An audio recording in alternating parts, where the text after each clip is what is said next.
اکثر جو بڑے لوگ ہوتے ہیں، بوڑھے ہو جاتے ہیں، وہ کثرت سے وظائف پڑھتے ہیں، اذکار کرتے ہیں، اور ہمارا جو نوجوان طبقہ ہے وہ اس سے تھوڑا دور رہتا ہے، دوسرے کاموں میں مصروف رہتے ہیں، کھیل کود میں یا موبائل کے اندر. تو اس وجہ سے بہت ساری چیزیں یا تو ان کو اہمیت کا نہیں پتہ ہوتا، انہوں نے سنا نہیں ہوتا کسی سے، یا ان کے اندر وہ شوق پیدا بھی نہیں ہوا ہوتا. چونکہ یہ تو ماحول کے ساتھ ہے، انسان کے اوپر جب وقت آتا ہے، کبھی برا وقت آتا ہے تو انسان رب کی طرف مائل ہونا شروع ہو جاتا ہے. جب بہت زیادہ خوشحالی ہو تو انسان رب کو بھول جاتا ہے، لیکن جب تکلیف آتی ہے تو انسان آہستہ آہستہ رب کی طرف آ جاتا ہے اور وقت کے ساتھ ساتھ. لیکن اگر کوئی بچہ بھی استغفار پڑھتا رہے، درود پاک پڑھتا رہے، تو اس کا دل اور دماغ اللہ کے ذکر کے ساتھ روشن ہو جاتا ہے، پھر وہ برائیوں سے بچ جاتا ہے، نیکی کی طرف آ جاتا ہے.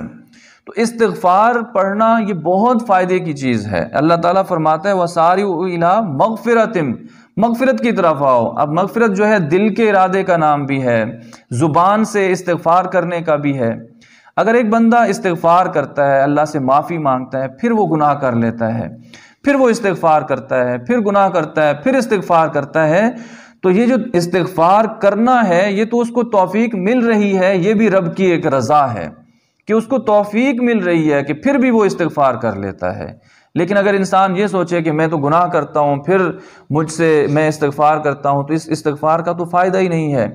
لیکن پھر بھی انسان کو استغفار کرتے رہنا چاہیے کہ ایک وقت ایسا آئے گا کہ انسان گناہوں سے بچنا شروع ہو جائے گا اور اس کی استغفار جو ہے، رب سے وہ معافی مانگنے کی جو درخواست ہے وہ قبول ہونا شروع ہو جائے گی اور انسان گناہوں سے بچ جائے گا. تو استغفار کے بہت زیادہ فائدے ہیں. حضور علیہ الصلوۃ والسلام خود بھی استغفار کیا کرتے، حالانکہ حضور علیہ الصلوۃ والسلام کی ذات تو گناہوں سے پاک ہے، لیکن پھر بھی حضور صلی اللہ علیہ وسلم تعلیم امت کے لیے استغفار خود کیا کرتے تھے اور کثرت کے ساتھ صحابہ کرام کو بھی تعلیم دیا کرتے تھے.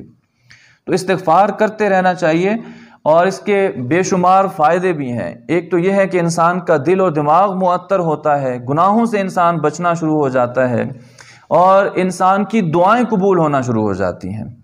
تو استغفار ایک ایسا عمل، ہم لوگوں سے جا کر کہتے ہیں کہ ہمارے لیے دعا کریں، ہمارے لیے یہ پریشانی ہے، ہمارے لیے وہ پریشانی ہے، لیکن ٹھیک ہے کسی سے دعا کرانا بھی اچھا عمل ہے، ہم کرائیں تو کیونکہ دوسرے لوگوں نے کوئی ہماری زبان سے گناہ نہیں کیا ہوتا، تو ہمارے لیے جب دعا کرتے ہیں فرشتے بھی اس پہ آمین کہتے ہیں اور اس کی دعا قبول ہوتی ہے. تو دوسروں کے حق میں جب کوئی دعا کرتا ہے تو اللہ تعالیٰ فرشتوں کے ذریعے اس کے حق میں بھی دعا کرواتا ہے، فرشتے اس کے لیے دعا کرنا شروع کر دیتے ہیں. اگر ہم کسی کے لیے دعا کرتے ہیں فرشتے ہمارے لیے دعا کر رہے ہوتے ہیں.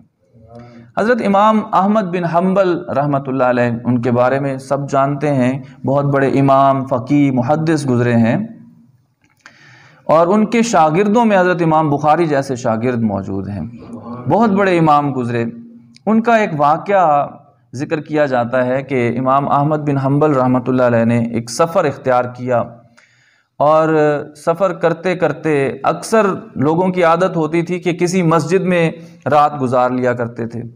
امام احمد بن حنبل رحمۃ اللہ علیہ نے ایک سفر اختیار کیا اور ایک مسجد میں جا کر نماز مغرب ادا کی، اور مسجد اچھی لگی تو وہیں پر ورد و وظائف کرنے لگے، اوابین کی نماز پڑھنے لگ گئے، وقت وہیں گزارنے لگے کہ عشاء بھی یہیں پڑھ لوں گا اور عشاء پڑھنے کے بعد میں اسی مسجد میں سو جاؤں گا، صبح فجر کی نماز پڑھ کے یہاں سے آگے کا سفر اختیار کر لوں گا. تو امام احمد بن حنبل رحمۃ اللہ علیہ مغرب سے عشاء تک تو وہاں بیٹھے رہے. عشاء کی نماز ہو گئی، دوست لوگ آئے وہاں پر، انہوں نے نماز پڑھی اور وہ سب چلے گئے. اب امام احمد بن حنبل رحمۃ اللہ علیہ اکیلے وہاں مسجد میں بیٹھے ہیں اور سب لوگ چلے گئے. تو مسجد کی دیکھ بھال کرنے والا شخص آ گیا، اس نے کہا کہ حضرت آپ یہاں سے تشریف لے جائیں، ہماری مسجد میں یہاں رات کو رہنے کی اجازت نہیں ہے، کسی کو سونے کی اجازت نہیں ہے، آپ یہاں سے جا سکتے ہیں. اب چونکہ وہ جانتا نہیں تھا امام احمد بن حنبل رحمۃ اللہ علیہ کو، تو امام احمد بن حنبل رحمۃ اللہ علیہ نے فرمایا کہ اچھا اس طرح ہے، میں بہت دور سے آیا ہوں، مسافر ہوں، میری مجبوری ہے، ابھی یہ سردی کی اس رات میں باہر کہاں جاؤں گا، تو میری مجبوری ہے، آپ میری مجبوری کو سمجھیں اور مجھے صرف ایک رات یہاں ٹھہرنے کے لیے اجازت دے دیں۔ اس نے کہا آپ کو میری بات شاید سمجھ نہیں آئی، میں یہ کہہ رہا ہوں کہ آپ یہاں سے جائیں اور کوئی دوسری بات ہے ہی نہیں۔ بڑی سختی کے ساتھ امام صاحب کو وہاں سے جانے کے لیے کہا، تو امام صاحب نے کہا کہ اچھا چلیں ٹھیک ہے، میں مسجد کے دروازے پر ہی ٹھہر جاؤں، اوپر سے تھوڑی سی مجھے کچھ جو ہے شیڈ کے نیچے مجھے رہنے کی موقع مل جائے گا تو میں اپنے آپ کو سردی سے بچا سکوں گا۔ انہوں نے کہا کہ آپ کسی صورت میں بھی مسجد یا مسجد کے دروازے پر نہیں ٹھہر سکتے، یہاں اجازت نہیں ہے۔ تو بہرحال امام صاحب کو اس شخص نے مسجد سے نکال دیا۔ اب امام احمد بن حنبل رحمۃ اللہ علیہ روڈ پر آ گئے اور وہاں چلنا شروع کر دیا۔ آگے تھوڑا سا جاتے ہیں تو ایک نان بائی کی دکان تھی۔ اب ایک اچھا سہارا نظر آ گیا کہ چلیں اس بندے سے میں بات کر لیتا ہوں کہ اپنی دکان میں مجھے رات گزارنے دیں تاکہ صبح تک میں یہاں رہوں، اور اب سردیوں کی رات ہو اور نان بائی کی دکان مل جائے تو بڑا ایک مزیدار ماحول مل جاتا ہے کہ انسان یہ کہتا ہے کہ سردی بھی نہیں لگے گی اور رات بھی گزارنے کے لیے اچھی جگہ ہے۔ تو امام صاحب نے اس بندے کے پاس جا کر گزارش کی کہ آپ مجھے اجازت دیں گے کہ میں آج رات آپ کی دکان میں گزار لوں؟ تو انہوں نے کہا کہ ٹھیک ہے، مجھے کوئی اعتراض نہیں ہے، آپ آئیں، آپ بیٹھیں یہاں پر جب تک میں بیٹھا ہوں، اس کے بعد آپ بے شک سو جائیں اور صبح تک آپ کو اجازت ہوگی۔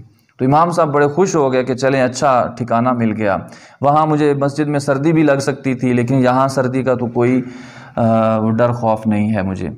تو امام صاحب وہاں آ کر بیٹھ گئے۔ اب وہ شخص آٹا گوندتا ہے، پیڑے بناتا ہے، روٹیاں پکاتا ہے، روٹیاں اتارتا ہے، جو بھی عمل کرتا ہے تو وہ ساتھ ساتھ استغفار پڑھ رہا ہے۔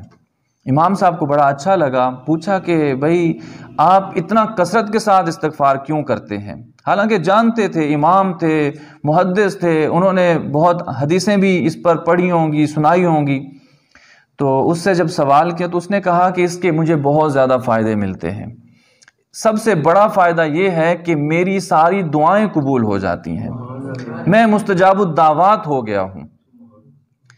تو کہا کہ اچھا واقعی یہ بات ہے؟ تو وہ کہنے لگا کہ ہاں، میری ساری دعائیں قبول ہوئی ہیں، اللہ تعالیٰ نے مجھے کسی چیز سے بھی محروم نہیں رکھا، میں جو مانگتا ہوں اللہ تعالیٰ مجھے دیتا ہے، رزق کی فراوانی ہے، رزق کی کمی نہیں ہے، میں خود بھی پیٹ بھر کر کھاتا ہوں، بچوں کو بھی کھلاتا ہوں، رشتہ داروں کو بھی کھلاتا ہوں، اللہ نے کسی کا مجھے محتاج نہیں بنایا، تو اس سے بڑھ کر اور کیا ہو سکتا ہے؟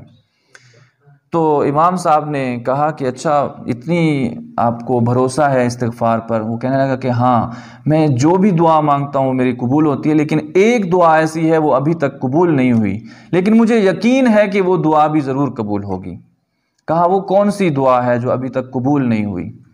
تو اس نان بھائی نے کہا کہ میں چونکہ محنت مزدوری کرتا ہوں، صبح دوپہر شام کو روٹیاں پکاتا ہوں، تو میں اس دکان میں اتنا مصروف رہتا ہوں کہ یہاں سے چھٹی کر کے میں جا نہیں سکتا، اور میں اللہ تعالیٰ کی بارگاہ میں یہ دعا کرتا رہتا ہوں کہ وقت کے امام احمد بن حنبل کی زیارت کرنا چاہتا ہوں، اے اللہ مجھے اس کی زیارت تو کرا دیں۔ تو یہ دعا ابھی تک میری قبول نہیں ہوئی، باقی جتنی دعائیں میں نے مانگی ہیں ساری قبول ہوئی ہیں۔ تو امام احمد بن حنبل رحمۃ اللہ علیہ وہاں کھڑے ہوئے، اس نان بھائی کو کہا کھڑے ہو جاؤ، میں تمہیں سینے سے لگانا چاہتا ہوں۔ اس کو سینے سے لگایا اور کہا کہ اللہ نے آج تمہاری یہ دعا بھی قبول کر لی ہے، میں ہی امام احمد بن حنبل ہوں، اللہ نے مجھے پتہ نہیں کہاں کہاں سے چلا کر تمہاری دکان کے سامنے کھڑا کر دیا۔ تو فرماتے ہیں کہ واقعی استغفار جو ہے اس کی بڑی برکت ہے، جو انسان دعا کرتا ہے پھر دعا قبول ہوتی ہے۔ انسان کو یقین کامل ہونا چاہیے، اللہ کی ذات پہ بھروسہ ہونا چاہیے، پھر جب انسان سچے دل سے استغفار، کوئی مشکل کام نہیں ہے، ہم بہت سارے کام کر رہے ہوتے ہیں تو ہماری زبان جو ہے وہ خاموش ہوتی ہے، کوئی کام نہیں کر رہی ہوتی، جیسے موٹر سائیکل چلا رہے ہیں، ہم رکشے میں بیٹھے ہیں، ہم گاڑی چلا رہے ہیں، ہم کوئی کام کاج کر رہے ہیں، تو اس وقت ہمارے ہاتھ کام کر رہے ہیں، ہمارے اعضاء کام کر رہے ہیں، لیکن زبان تو خاموش ہوتی ہے۔ اس وقت ہم کثرت کے ساتھ استغفار کر لیں، کثرت کے ساتھ درود پاک پڑھ لیں، تو یہ ہم اعمال کر سکتے ہیں۔ تو اللہ تعالی ہمیں اسی طرح اپنی یاد کرنے کی، استغفار کرنے کی، درود پاک پڑھنے کی توفیق عطا فرمائے۔